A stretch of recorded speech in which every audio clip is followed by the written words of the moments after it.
Hello and I welcome you all to world affairs. मैं हूं प्रशांत Dhawan. Now जो ये वर्ड्स हैं डिजास्टर, कोलैप्स, कैटास्ट्रॉफी, ये सब छोटे पड़ जाते हैं जब हम देखते हैं आज के समय अफगानिस्तान की सिचुएशन।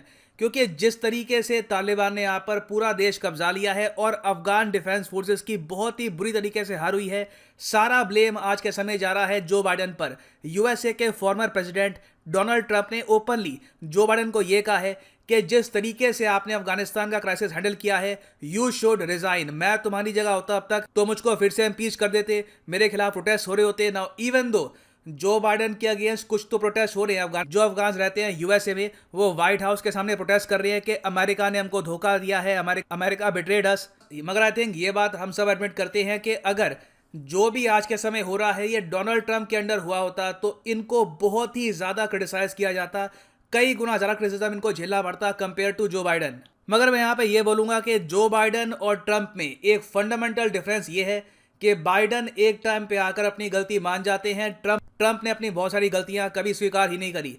नाउ यहाँ पे आप देखोगे आर्टिकल है, बाइडन के जो ऑफिशियल्स हैं व्हाइट हाउस में, उन्होंने एडमिट किया है कि जी हाँ, हमसे मिसकैलकुलेशन हुई अफगानिस्तान में।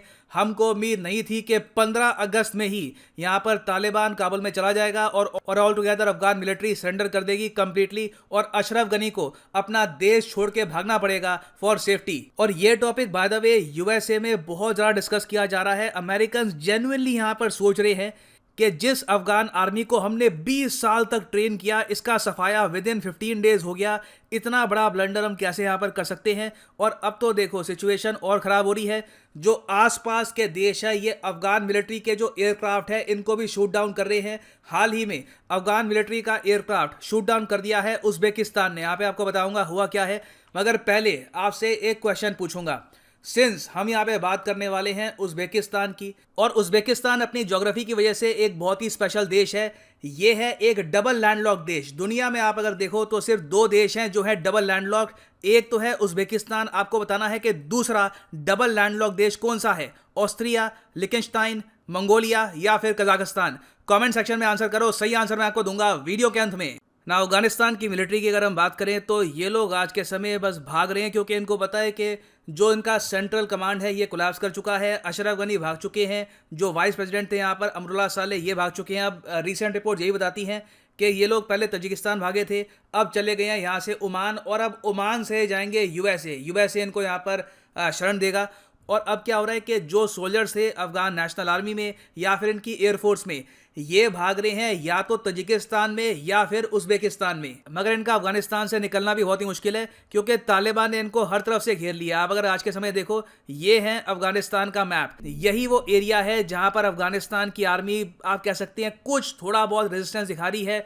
थोड़े बहुत ही सोल्जर हैं वो कोशिश कर रहे हैं कि ये एरिया भी वो कंट्रोल करके रखें, मगर it is only a matter of time जब तालिबान भी ये एरिया वापस क्लेम कर ले। तो यहाँ पे जो सोल्जर्स हैं ये डेस्परेटली कोशिश कर रहे हैं भागने की, क्योंकि उनको ये पता है कि अगर तालिबान के हाथ में लग गए तो ये सिरा इनका सर काट देंगे या फिर ब्रूटल तरीके से टॉर्चर करके मारेंगे। मगर इन सोल्जर्स के सामने चुनौती इतनी बड़ी है कि पहली बात तो इनको तालिबान से बच के निकलना होगा। दूसरी बात यह भी है कि आसपास के जो देश हैं इन्होंने अपनी बॉर्डर्स ऑल टुगेदर क्लोज कर दी है, तो इन कंट्रीज में एंटर कर पाना भी बहुत ही ज़्यादा मुश्किल है। ईरान ने आप अगर देखो अपनी बॉर्डर कंप्लीटली सील ऑफ कर दी है, तुर्कमेनिस्तान ने भी सेम काम किया है, उज्बेकिस्तान ने भी। तजिकिस्तान की बॉर्डर पे तो रशियन मिलिट्री खड़ी है, ये ऑल टुगेदर सारे अफगान सोल्जर्स को भेज रहे हैं वापस। तो अब क्या हो रहा है कि डेस्परेशन में आके अफगानिस्तान की मिलिट्री के लोग हेलीकॉप्टर्स के जरिए, चॉपर्स के जरिए ये लोग भाग रहे हैं यहाँ पर उज्बेकिस्तान में और तुर्कमेनिस्तान में।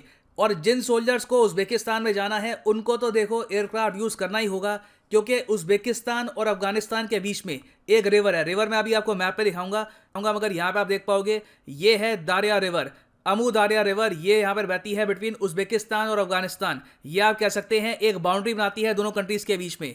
और इस रिवर पर सिर्फ एक ब्रिज बना हुआ है, ये है अफगान उज्बेकिस्तान फ्रेंडशिप ब्रिज। ये बनाया था यूएसएसआर ने 1970s में।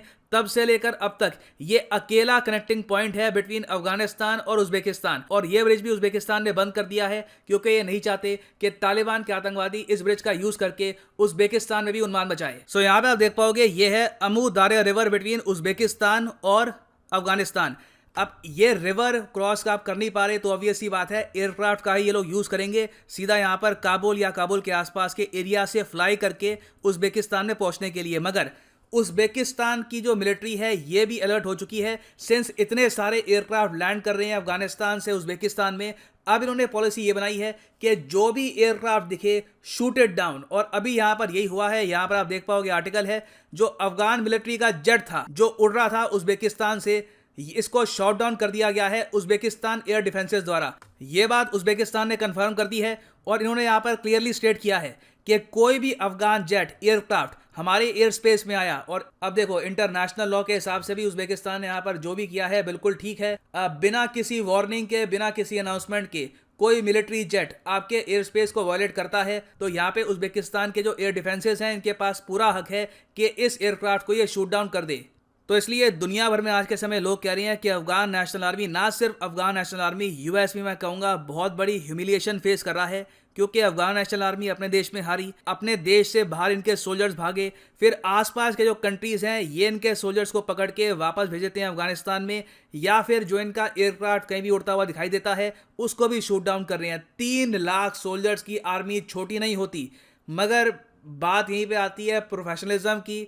एक आर्मी में जज्बा होना चाहिए। और यहाँ पे मैं आपको ये बोलूँगा, एक बार जेन्युइन तरीके से अप्रिशिएट करिए इंडियन आर्मी को।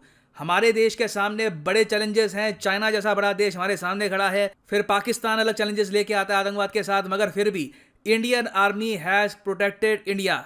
और एक proper well trained army raise कर पाना ये एक छोटा काम नहीं होता, इसमें जज्बा चाहिए होता है, इसमें बहुत मेहनत लगती है, कई पीढ़ियां कंट्रीब्यूशन करती हैं, एग्जाम्पल सेट किए जाते हैं, स्टैंडर्ड्स बनाए जाते हैं, तब जाकर बनती है एक प्रोफेशनली ट्रेंड आर्मी। और यूएस ऐसी आर्मी 20 साल में भी नहीं खड़ी कर पाया इन अफगानिस्तान।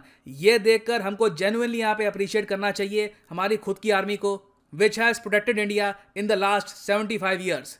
सो वापस आते हैं अपने क्वेश्चन पे कि उज़्बेकिस्तान एक डबल लैंडलॉक देश है, और उज़्बेकिस्तान के अलावा दुनिया में अकेला कौन सा और डबल लैंडलॉक देश आपको मिलेगा? सही उत्तर यहाँ पे है ऑप्शन बी, लिechtenstein। ये एक यूरोपियाई देश है, ये आपको मिलेगा वेस्टर्न यूरोप में। अभी आपको दिखाऊंगा, ये घिरा हुआ है ऑस्ट्रिया और स्विट्जरलैंड से। और उज़्बेकिस्तान आप अगर देखो तो ये घिरा हुआ है Afghanistan, Kazakhstan, Kyrgyzstan, Tajikistan, Turkmenistan से। ये सब देश भी लैंडलॉक्ड है, और उज़्बेकिस्तान लैंडलॉक्ड कंट्रीज के बीच में एक लैंडलॉक्ड देश है, मतलब कि डबल लैंडलॉक्ड कंट्री। और यहाँ पे आप देख पाओगे मैप, ये एशिया का मैप है, ये है हमारा प्यारा भारत। और यूरोप में यहाँ पे आप देख पाओगे ये है लिechtenstein between Switzerland and the country of Austria. यहाँ पे आप देख पाओगे दिस इज लिechtenstein। और फाइनली यहाँ पे मैं ये भी ऐड कर दूं कि आप किसी भी एग्जाम की तैयारी कर रहे हैं, सिंपली जाओ unacademy.com पे और यहाँ पे आप चूज कर सकते हैं प्लस या फिर आइकॉनिक कोर्सेज। फॉर एग्जाम्पल यहाँ पे आप देख पाओगे ये है यूपीएससी सीएससी का course, click on this, get subscription, and यहाँ पे जो प्लस कोर्स है 24 मंथ्स का, ये आपको पड़ेगा पर मंथ सिर्फ 3000 रुपीज़ का। मगर ये प्राइस भी आपको पे करने की आवश्यकता नहीं है, सिंपली यहाँ पे कोड यूज़ करो PD10 and the prices will fall, और आप यूपीएससी प्रीलिम्स और मेंस की तैयारी घर बैठ के कर सकते हैं। लेक्चर्स आप देख पाएंगे फ़ोन पे, टैबलेट पे, कंप्यूटर पे, वेयर यू वांट। सो इसी नोट के साथ ये है वीडियो कांत। Thank you for listening and as always God bless you all.